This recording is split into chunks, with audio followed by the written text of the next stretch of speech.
Apocalipse capítulo 1, nós vamos ler verso 7 e verso 8.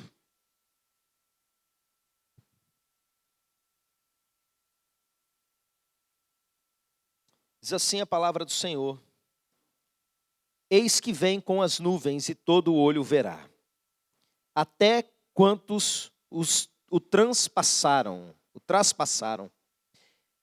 E todas as tribos da terra se lamentarão sobre ele. Certamente. Amém. Eu sou o Alfa e o Ômega, diz o Senhor Deus, aquele que é, que era e que há de vir, o Todo-Poderoso. Amém? Vamos orar mais uma vez? Você pode se colocar de pé nesse momento? Vamos fazer um momento mais intenso de oração. Não deixa esse momento de pregação ser mais um na sua vida.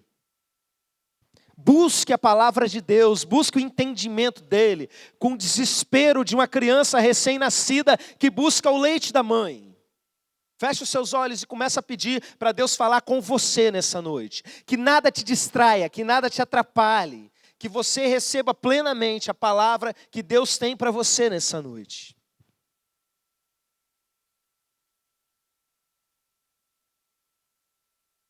Pai, todo o nosso esforço como igreja, toda a nossa luta, toda a nossa busca é pelo Senhor, pela Tua presença, para que o Senhor alinhe o nosso coração com aquilo que está no Teu coração. Nós somos a igreja dos últimos tempos, meu Pai, e nós queremos caminhar de tal maneira que possamos fazer jus a esse nome. O nome que nós carregamos, o nome que há sobre todo nome, o nome de Jesus. Conserta a nossa vida, meu Pai, e nos usa, nos alinha com o Teu coração em nome de Jesus. Amém, amém. A igreja pode se assentar. Eis que vem com as nuvens e todo o olho verá, até quantos o traspassaram. E todas as tribos da terra se lamentarão sobre ele. Certamente. Amém. E eu quero começar a pregar esse texto pelo meio dele. Vocês perceberam que entre duas afirmações existe aí um certamente e um amém, do nada. Certamente é uma afirmação, é uma maneira de dizer, olha, é isso mesmo. Olha, isso é verdade, isso vai acontecer mesmo, é certo que isso vai acontecer. E logo depois nós temos a palavra amém. E o que é a palavra amém? Basicamente a mesma coisa. A palavra amém é uma expressão do hebraico que foi transliterado para o grego do Novo Testamento e é uma das palavras que existem em todos os idiomas, sem traduzir. Todo mundo fala amém, no máximo faz uma variação tipo amen, né? Nosso professor de inglês aí me corrija, mas basicamente é a mesma ideia. E o que amém quer dizer? Amém é uma expressão de dizer, certamente, é isso mesmo, que assim seja. E é engraçado que isso está justamente no meio dessas outras afirmações. Jesus usou muito a palavra amém, e ele usava amém de um jeito diferente da gente. Jesus usava a palavra amém no início das frases, você sabia disso? Que Jesus ia falar alguma coisa, falava amém, antes de começar a dizer. De onde você tirou isso, pastor? Nunca vi isso na Bíblia, eu vou te explicar por quê. Porque na nossa tradução para o português, toda vez que Jesus fala amém no início de uma frase, é traduzido para a gente como, em verdade te digo que. Isso aí você já leu na sua Bíblia. Cada vez que Jesus ia começar uma afirmação importante, ele falava, em verdade te digo que, ou seja, amém, é isso mesmo, certamente, é verdade, creia nisso. E é engraçado isso, né? Por que ele falava tanto isso? E por que essa afirmação aqui no meio? Deixa eu falar para você. Eu consigo entender porque a maior parte de nós acredita duvidando. A gente acredita, mas acredita meio pelas beiradas, sabe? A gente precisa ser lembrado toda hora, é verdade isso daqui. A mensagem de hoje é uma mensagem para eu falar para você que é verdade. Amém. Certamente essas coisas vão acontecer. Algumas vezes o Senhor me traz uma palavra para entregar para a igreja, e o Espírito Santo coloca um incômodo no meu coração, que é o seguinte: as pessoas não acreditam nisso que está sendo pregado.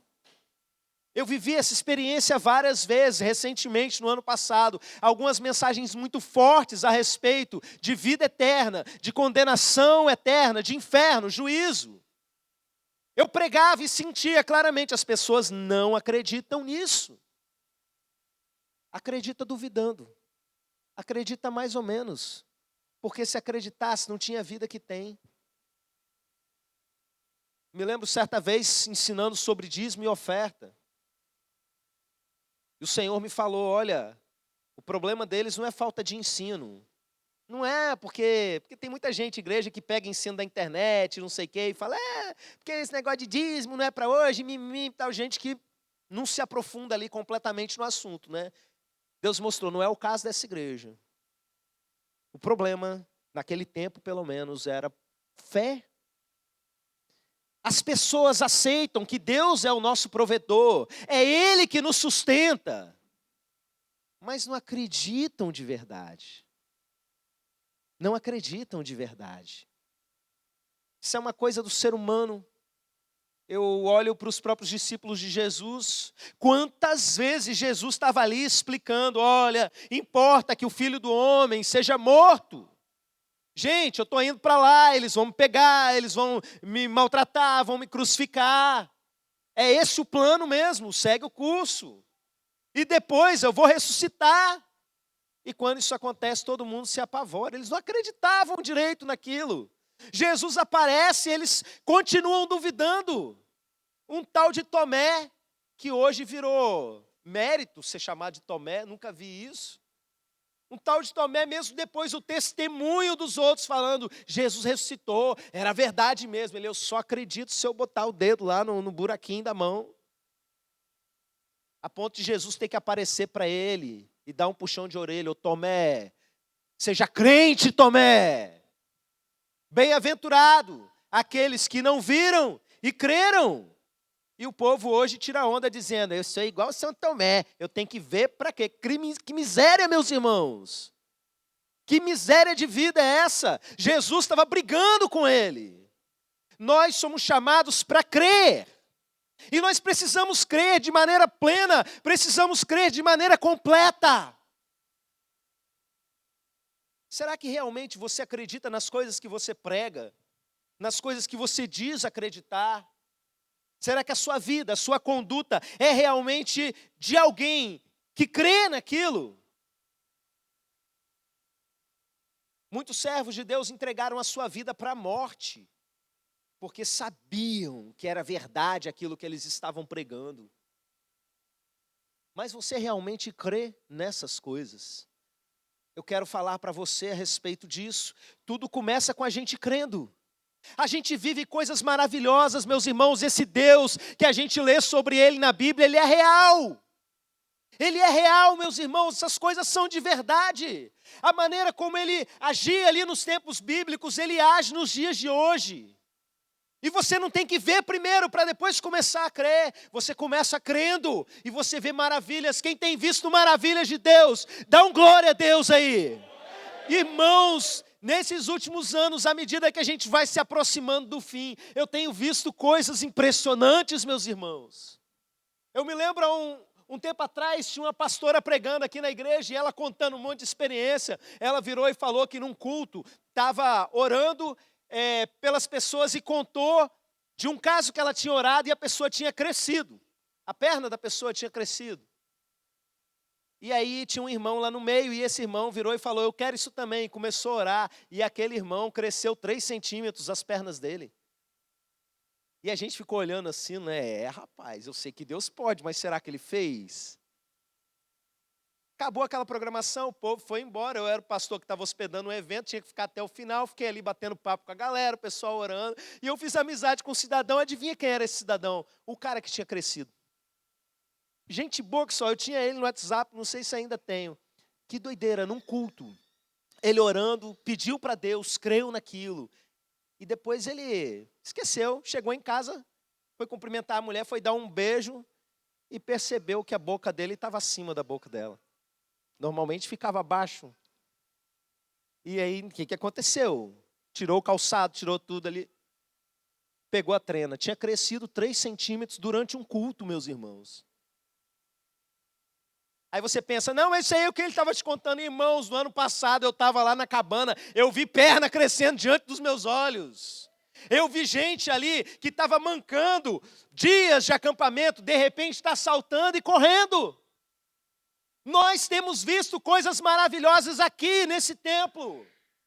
Esse ano nós vimos pessoas tendo experiências, pessoas improváveis. Talvez você pense, não, isso aí é coisa desses irmãos mais aleluiado, mais maluco, irmãos. A gente estava aqui no aniversário da igreja e um dos nossos irmãos começou a chorar e eu fiquei aqui na frente. Por que esse cara está chorando? Ele não chora, eu conheço. Esse irmão estava falando com Deus, agradecendo por tanta coisa que Deus tinha feito na vida dele, por tanta coisa que Deus tinha guardado, e de repente ele olhou para o lado, tinha um anjo imenso do lado dele. Essas coisas são reais, meus irmãos, não é coisa de fanático não, é coisa de quem crê, está na palavra. Vou chegar no restante do texto, mas eu preciso que você entenda que o que está escrito na Bíblia é real, vale para a gente, nós vivemos, nós somos esse povo. Eu estava aqui à tarde junto com os irmãos, relembrando coisas que nós vivemos há poucos dias atrás, agora nos últimos meses do ano. Quando nós começamos a sentir a presença de Deus tão forte, que nós sentíamos um cheiro, um perfume no ar, toda vez que a presença dele se manifestava. E aí isso foi crescendo e chegou num culto de dia de semana, sabe esses cultos de quarta-feira, que tem pouca gente que vem? A gente estava aqui. E meus irmãos, Jesus passou aqui no nosso meio. E os irmãos começaram a sentir um cheiro muito forte. E um irmão que estava sentado aqui viu, da cintura para baixo, Jesus passando. Irmãos, não é história de lorota que contam por aí, não. É gente nossa daqui, que a gente conhece de perto, que convive todo dia, que sabe que não se encontra mentira nos lábios. Ele viu Jesus passando, e Jesus passou aqui, todo mundo sentiu o cheiro, e ele viu ele passando e foi direto no irmã. E quando chegou nessa irmã, puf, tomou um capote. E essa irmã começou a sentir algo sendo derramado sobre a cabeça dela. E hoje nós conversamos a respeito dessa unção que ela recebeu. Tudo testifica o que Deus estava fazendo há dias para trás. Pastor, essas coisas não acontecem, não acontece, meus irmãos. Jesus ressuscitado apareceu para Paulo, apareceu para João. Essas coisas acontecem. Ele é aquele que passeia no meio dos candelabros de ouro. Os candelabros são as suas igrejas. Isso é real, meus irmãos. Nós vivemos aqui a experiência do chão tremer, de vários irmãos independentes. Sem estar todo mundo sentado junto, eles perceberam de botar a mão na cadeira, a cadeira tremer. Igualzinho acontece no Novo Testamento, por pelo menos 2 vezes a gente viveu aqui. Eu estou falando para você, crê. Se você crer, você vai ver coisas maiores do que essa. Se você crer, você vai ver o Filho do Homem e os anjos de Deus subindo e descendo sobre ele. Creia, simplesmente creia.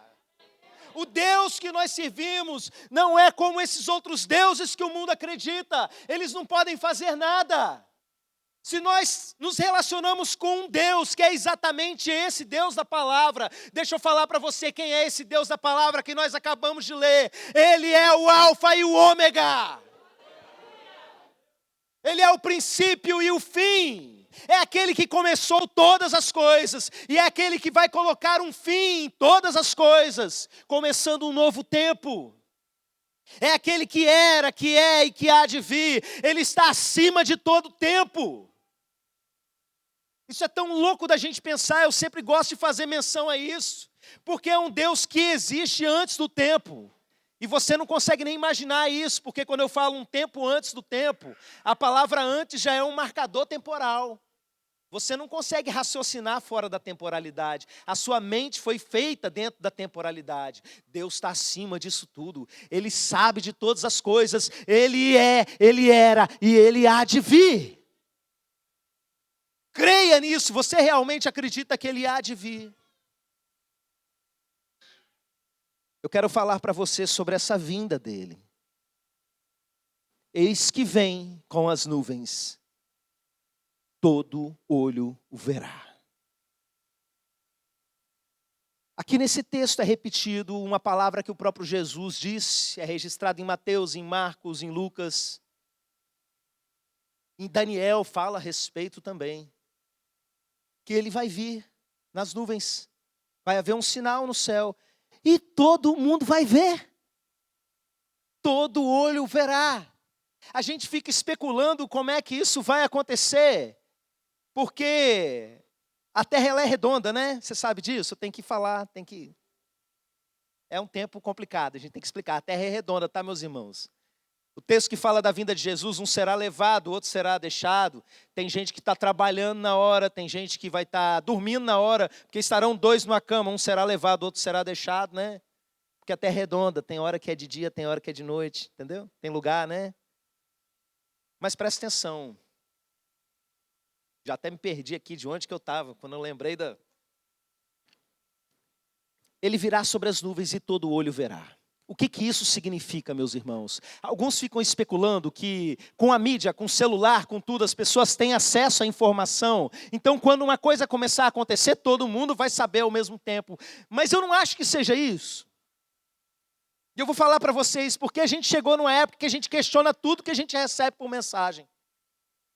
E todas as informações que chegam, até se a terra é redonda ou se não é, as pessoas já chegam, será?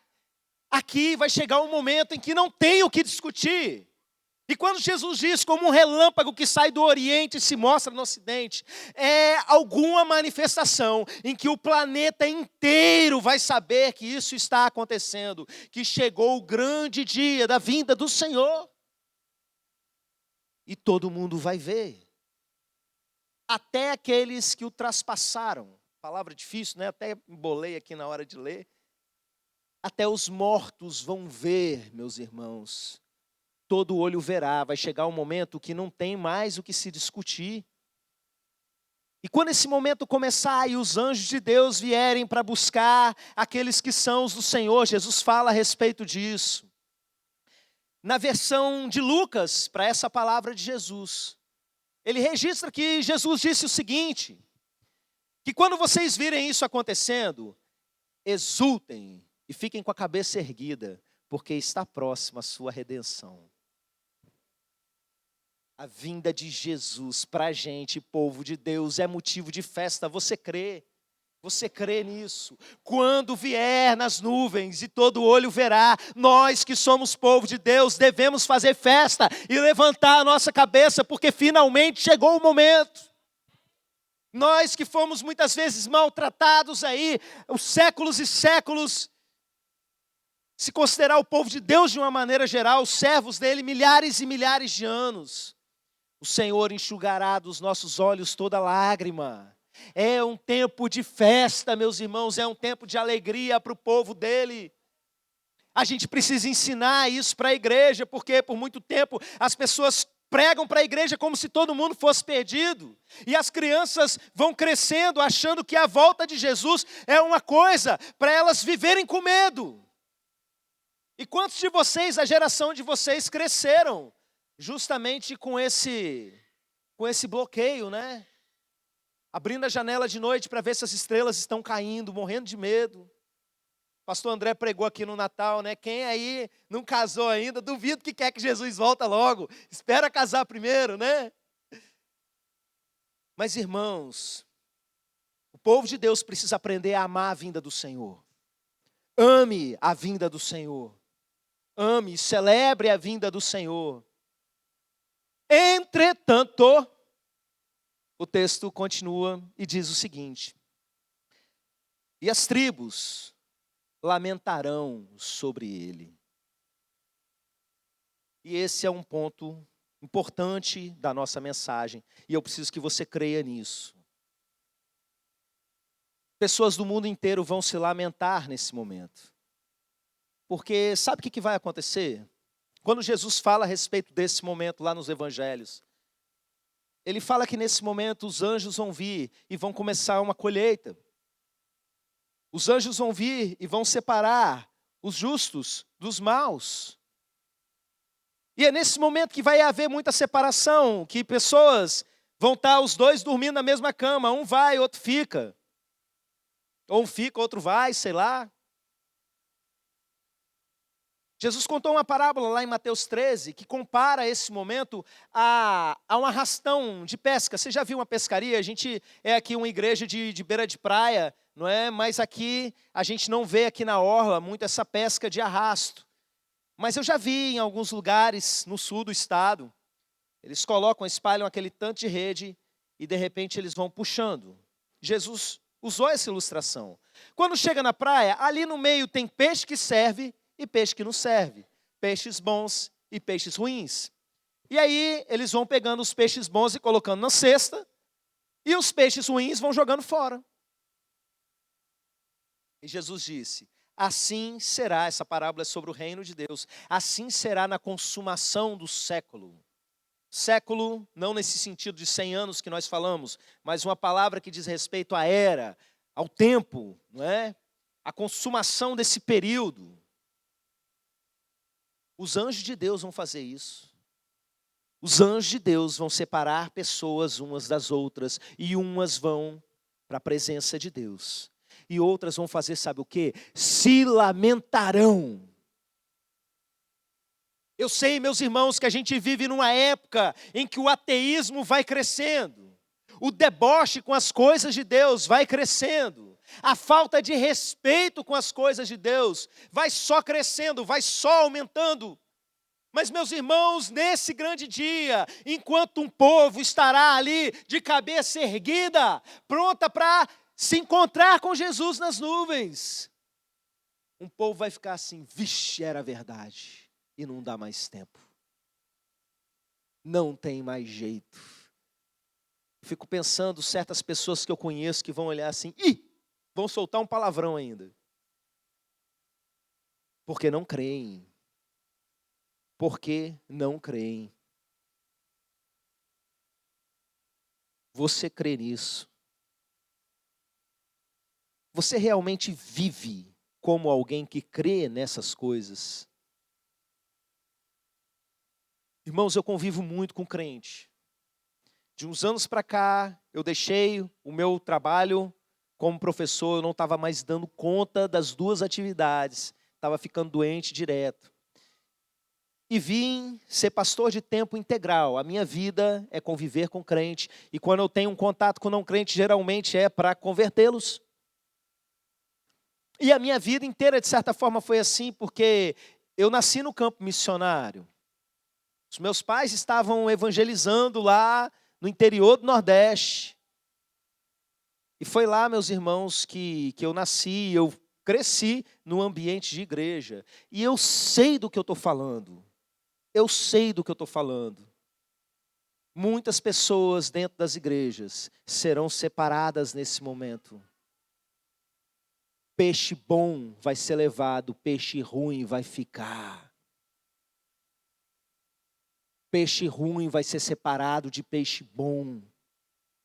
Muita gente que se acha crente, muita gente que arrota a santidade. Eu não posso chegar para você e falar: você vai para o inferno, que o meu papel não é condenar ninguém. Mas eu preciso dar subsídio para vocês, para que enquanto é tempo, você que é um peixe ruim, vire um peixe bom. E venha celebrar com a gente. Para uma grande parte dessa igreja, essa mensagem é uma mensagem de festa, é uma mensagem de esperança, é uma mensagem de alegria do grande dia do Senhor. Verdadeiramente, certamente, amém. Mas para uma grande parte, meus irmãos, eu não sei qual o tamanho dessa parte, mas eu afirmo para vocês, se lamentarão nesse dia. E dirão ao Senhor: em teu nome fiz tantas coisas. Eu preciso nesse momento, mais uma vez, ajudar você a entender quem você é. E nós vamos usar o próprio livro de Apocalipse para isso. Abra sua Bíblia em Apocalipse 22.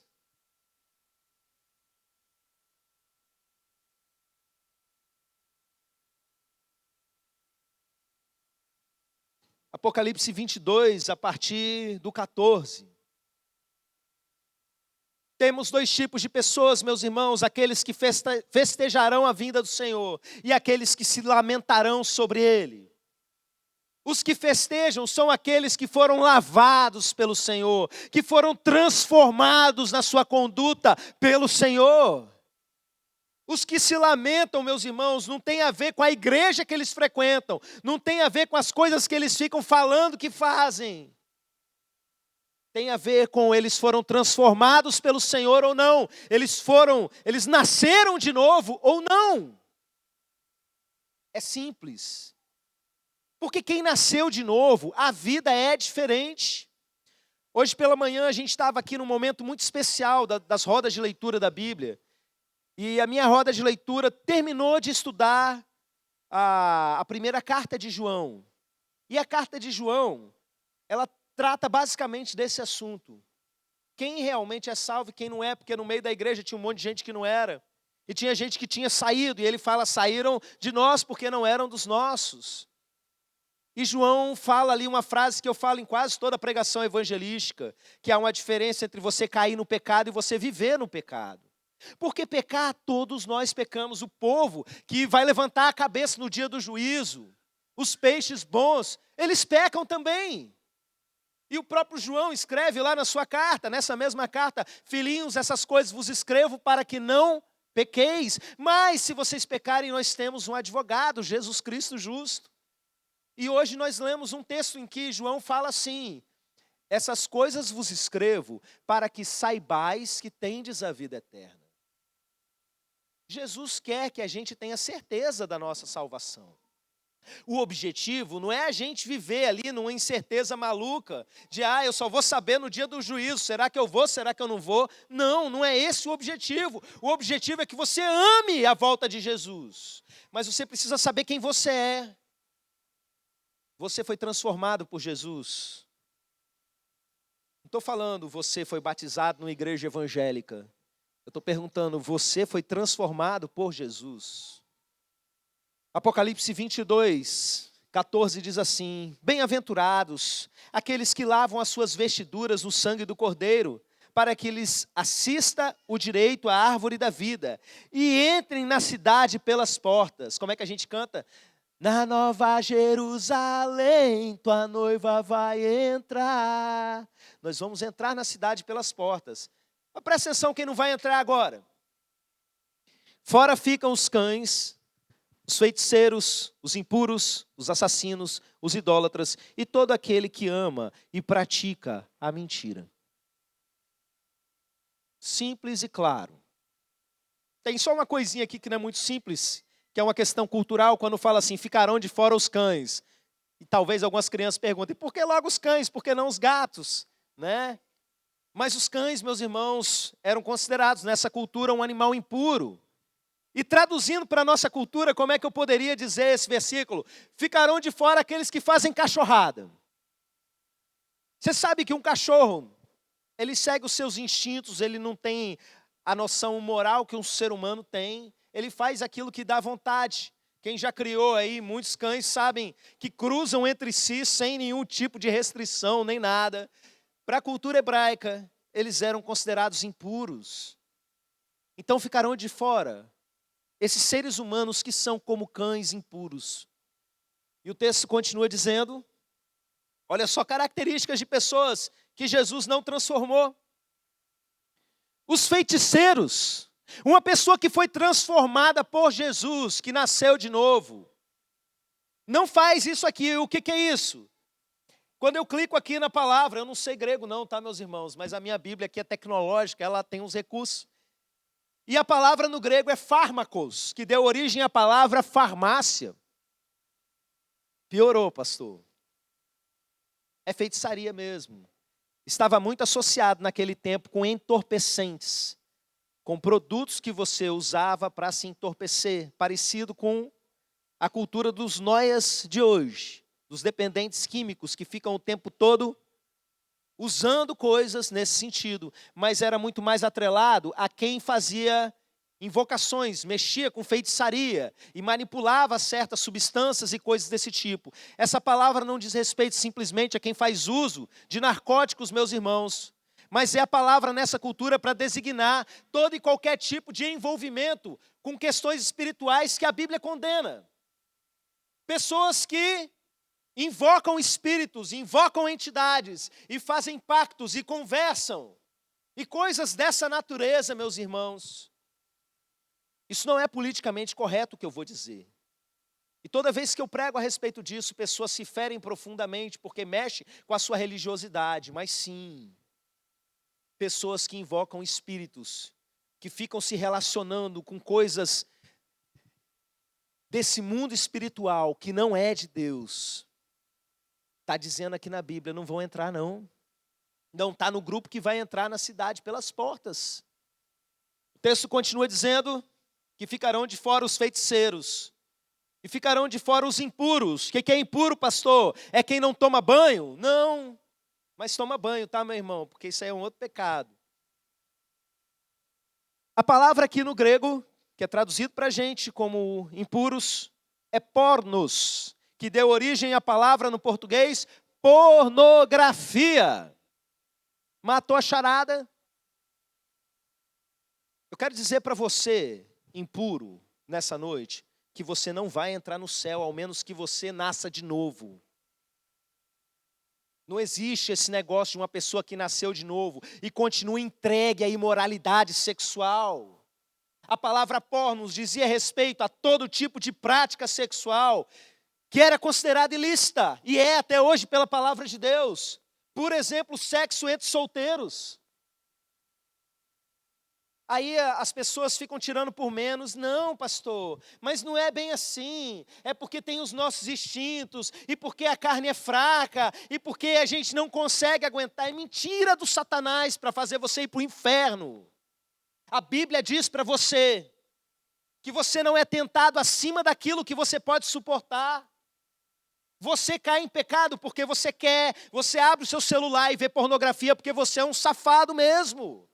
Para de justificar, enquanto Jesus não transformar a sua vida, o seu lugar é de condenação. Eu não estou aqui para colocar um juízo sobre você, eu estou aqui para te puxar, pelo amor de Deus.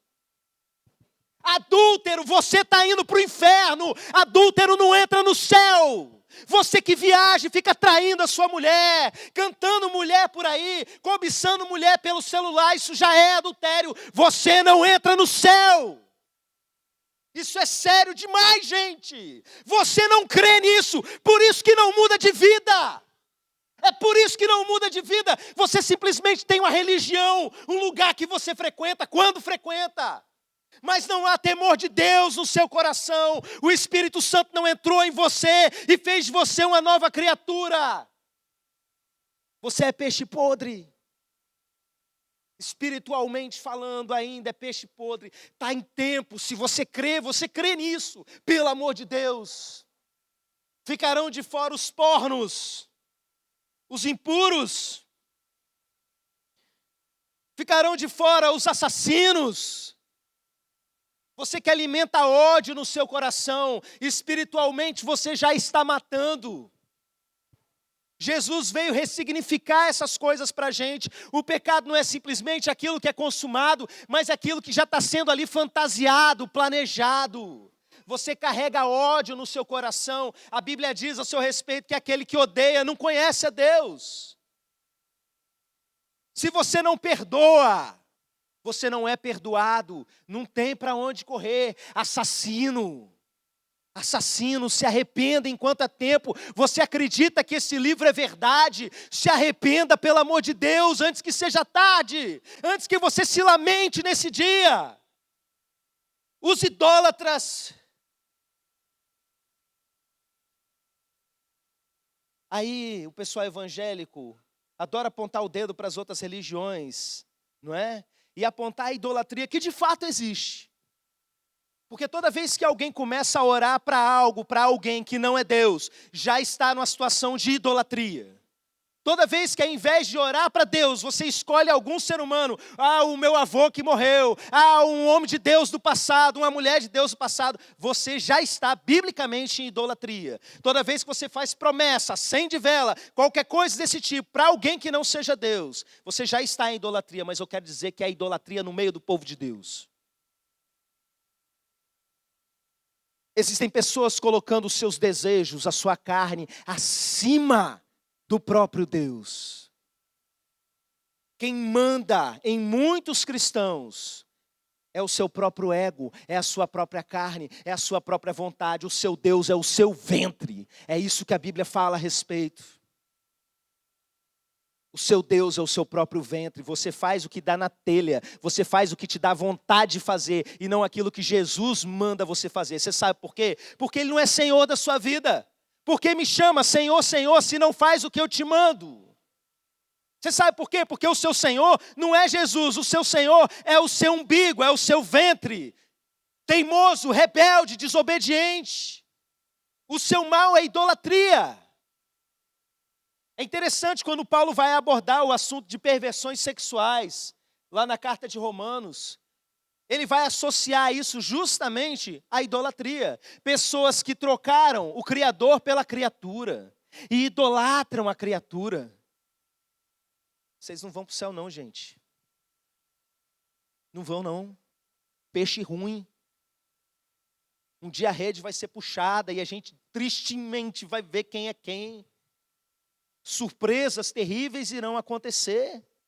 E eu não falo isso para você viver na dúvida, como eu disse. A Bíblia quer que você tenha certeza da salvação, mas tenha do jeito certo. Seu idólatra, você não vai subir.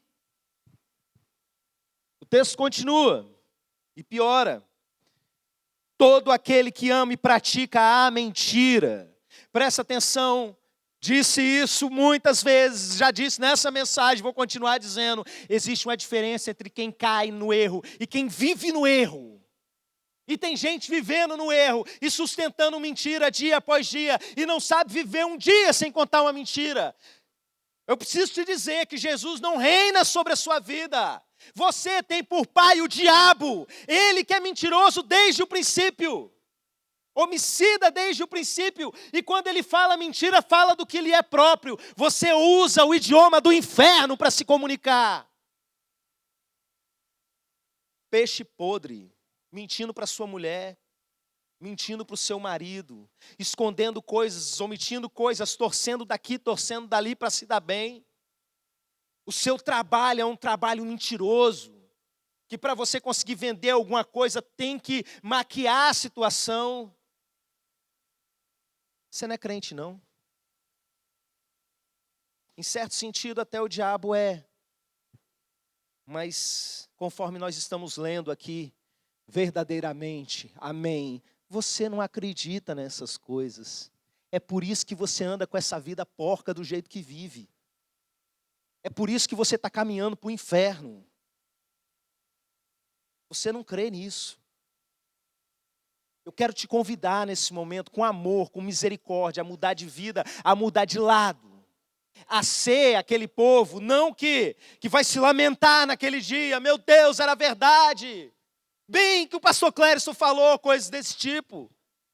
Eu quero convidar você a festejar, a caminhar como alguém que tem certeza da sua salvação, porque Jesus reina.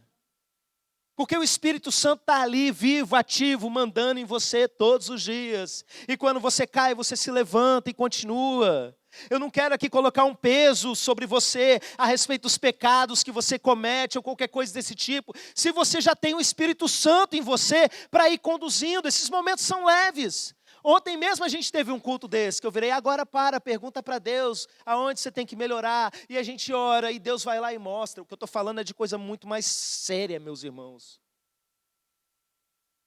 Quem tem Jesus, com o passar do tempo, vai se tornando parecido com Jesus. Porque o propósito do Espírito Santo em nós é tornar a gente parecido com Jesus. E quem convive com você fala o que a seu respeito? Pergunta para sua mulher, pergunta para o seu marido, pergunta para os seus filhos e pede assim, sinceramente, não tenta me agradar, desde que você me conhece. Eu estou mais parecido com Jesus. Algo precisa acontecer e o que precisa acontecer é, você tem que nascer de novo, não tem para onde correr. Ficarão de fora os cães, ficarão de fora os feiticeiros, ficarão de fora os pornos, os impuros, ficarão de fora todo aquele que ama e pratica a mentira, ficarão de fora os idólatras. Aproveita que o ano está começando e já orienta a sua vida direito. Em cultos desse tipo, muitas pessoas se quebrantam para depois continuar do mesmo jeito. Eu não estou propondo aqui 5 minutos de remorso para você. Eu estou propondo para você uma mudança de vida real. Um momento na sua vida que você vai virar e falar: a partir de hoje quem manda em mim é Jesus, acabou, eu não me mando mais. E se acontecer de eu cair, de eu tropeçar, eu vou levantar e vou continuar. E se eu não tiver com vontade de continuar, eu vou continuar contra a minha vontade, porque quem me manda é Jesus, e não mais eu. Entrega a sua vida para Jesus e vem celebrar a volta do Senhor conosco. Você vai sofrer, porque é gostoso você satisfazer a sua carne, mas fazer o que é correto, muitas vezes você vai sofrer sim, e glória a Deus, para a gente isso é privilégio. Jesus sofreu mais por nós. A nós foi nos dado o privilégio, não só de crer nele, mas de padecer por ele. Mas vai chegar um momento, e esse momento será eterno, em que nenhum sofrimento desse mundo vai poder se comparar à glória que nos será revelada. Seja parte desse povo, se coloca de pé. Vem, ministério de louvor, vamos adorar. Eu vou fazer um apelo. Vamos puxar as redes, não a rede do juízo final, mas uma primeira rede, vamos puxar nesse momento.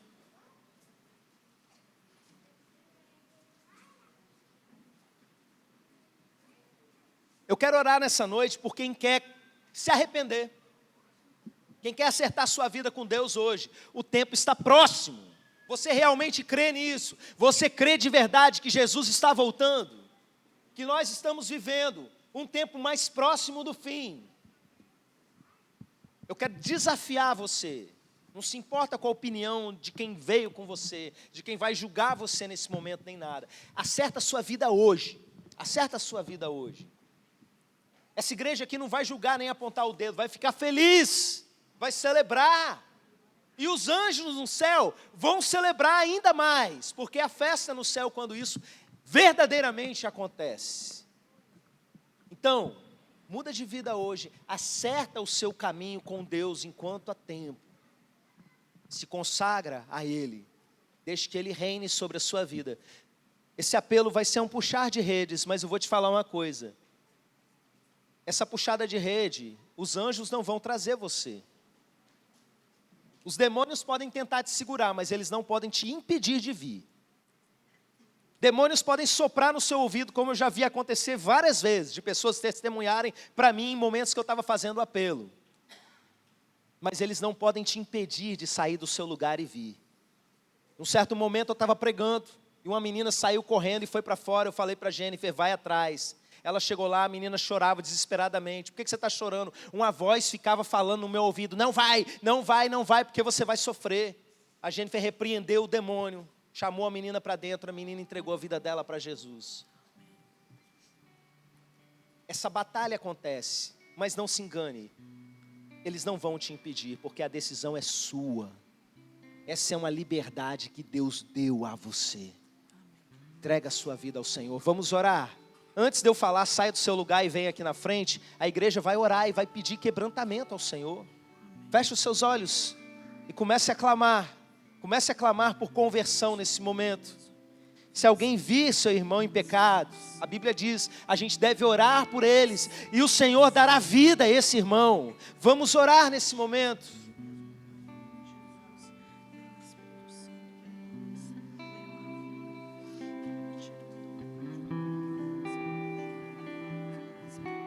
Vem, Espírito Santo, vem convencendo o homem do pecado, vem convencendo o homem do juízo, vem convencendo o homem da justiça. Vem, Espírito Santo. Meu Pai, o Senhor é o Deus Todo-Poderoso, o Alfa e o Ômega, aquele que era, que é e que há de vir. E Jesus disse que ninguém Ninguém pode vir a Jesus se o Senhor mesmo não enviar. E eu sei que o Senhor trouxe pessoas aqui nessa noite. Eu peço, meu Pai, para que o Senhor derrube e lance por terra todo o argumento contrário, toda a covardia, todo orgulho, toda vaidade. E nesse momento, meu Deus, haja um quebrantamento vindo do Senhor. Vem, Espírito Santo de Deus, vem agindo.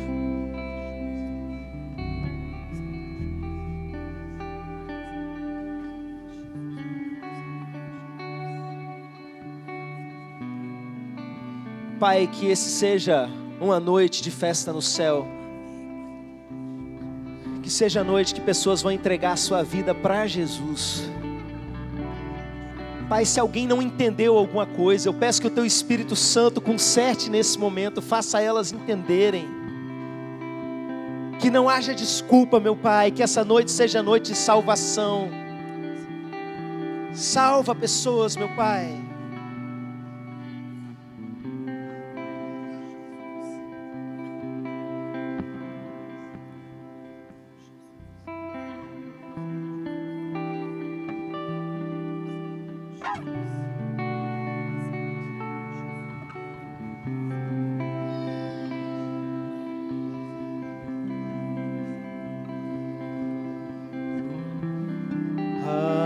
Voz que acalma os mares, me chama para andar, me chama para andar.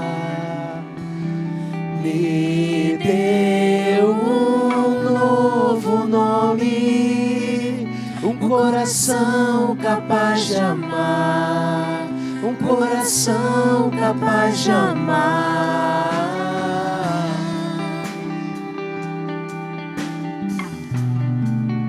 Enquanto a igreja vai adorando ao Senhor, atraindo a presença de Deus, você que precisa se acertar com Deus, sai do seu lugar e vem aqui para frente. Vai chegar um dia que não vai depender mais da sua escolha. Os anjos é que vão botar os peixes bons numa cesta e jogar fora os peixes ruins. Não se preocupa agora com a opinião das outras pessoas, com o julgamento das outras pessoas. Entrega hoje, acerta hoje com a sua vida. Porque ficarão de fora todos aqueles que não foram transformados pelo Senhor. Aproveita e vem, enquanto nós cantamos.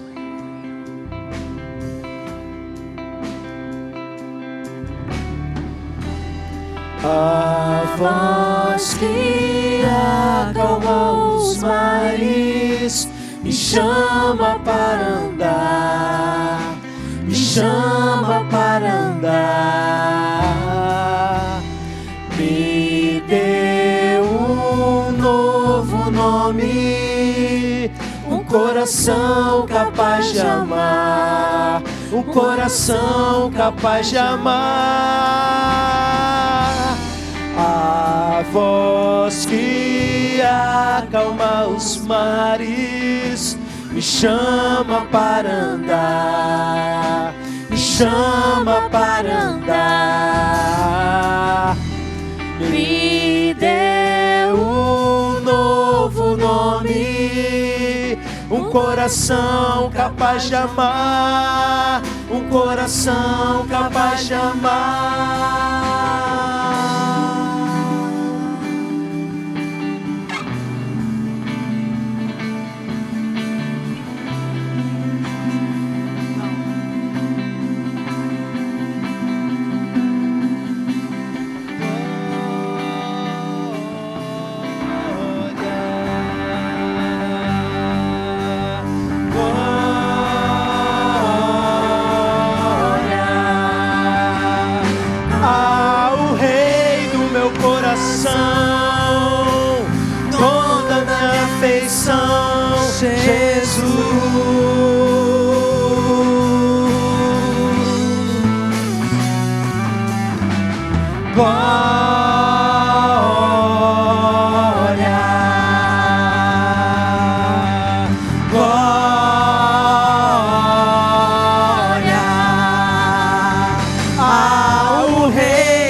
Eis que vem com as nuvens, e todo olho o verá, até quantos o traspassaram, e todas as tribos da terra se lamentarão sobre ele. Certamente, amém, eu sou o Alfa e o Ômega, diz o Senhor Deus, aquele que é, que era e que há de vir, o Todo-Poderoso. Aleluia! Glória a Deus. Aleluia, meu Pai. Aleluia, Jesus. Aleluia, Jesus. Aleluia, meu Deus. Prepara o povo, meu Pai, para o grande dia.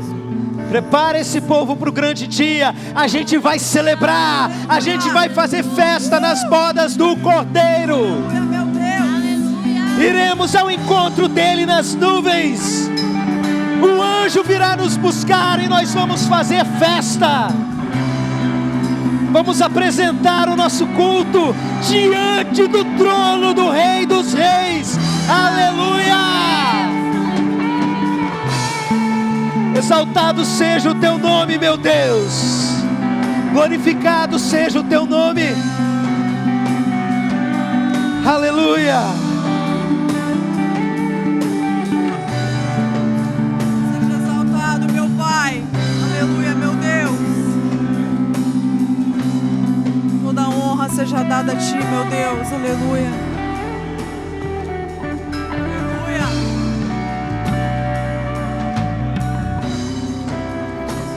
Aleluia. Amém. A igreja pode se assentar nesse momento. Estamos orando para que você tenha mais fome, mais sede de Deus. Para que ninguém precise te chamar para o culto de amanhã. Para que você esteja tão desesperado por mais de Deus, que você chute tudo para o alto. Irmãos, Jesus está voltando. A gente não vai parar de trabalhar por isso, porque a gente não sabe o dia nem a hora. Mas entenda, não vale mais a pena a gente ficar fazendo tanta coisa que vai ficar para trás. É hora da gente trabalhar intensamente. Lutar por aqueles que estão distantes do Senhor. Trazer as pessoas que a gente ama. Ser Jesus para essas pessoas. Mostrar o caráter de Jesus, o amor de Jesus, a misericórdia de Jesus, para que essas pessoas creiam, porque o tempo está acabando. Você que é casado com alguém, que você desconfia que essa pessoa não é salva, não baixa a guarda não. Entra em batalha intensamente. Quem é de Deus tem determinadas características, vai ficando mais parecido com Ele, vai se aproximando dEle, vai abandonando os erros, vai melhorando. A pessoa não está acontecendo isso. Ora, não é para encher a paciência da pessoa não, é para você orar insistentemente, dia e noite, batalhando por essa vida. Lute pelas pessoas que você ama. Porque não é o fato de você amar que vai fazer elas subirem. Elas precisam ter um encontro com Jesus. Não é o fato delas serem de alguma igreja, delas frequentarem alguma religião, delas serem batizadas até aqui. Elas precisam ter tido um encontro com Jesus. E quando essas pessoas encontram com Jesus, a vida é transformada.